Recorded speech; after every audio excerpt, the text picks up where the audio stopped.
এক নদীতে থাকতো এক শক্তিশালী বাঙালি জিন। একদিন হঠাৎ করে একটি ভারতের জিন এসে সেই বাঙালি জিনকে বলল, তুই আজ রাতের মধ্যে এখান থেকে সরে যাবি, আগামী কাল থেকে এই নদীতে আমি রাজত্ব করব।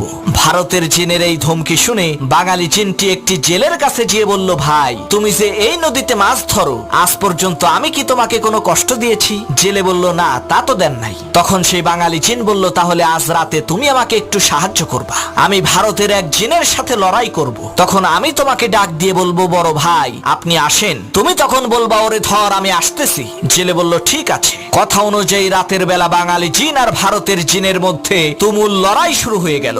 এমন সময় বাঙালি জিন বলল, বড় ভাই আপনি আসেন। তখন জেলে বলল, ওরে শক্ত করে চেপে ধর আমি আসতেছি। এই কথা শুনে ভারতের জিন বলল, সর্বনাশ, ছোট ভাইয়ের সাথে লড়াই করতেই আমার জান বের হয়ে যাচ্ছে, আর বড় ভাই আসলে তো আমার কেল্লা ফতে হয়ে যাবে। ওরে বাপুরে, আমি গেলাম।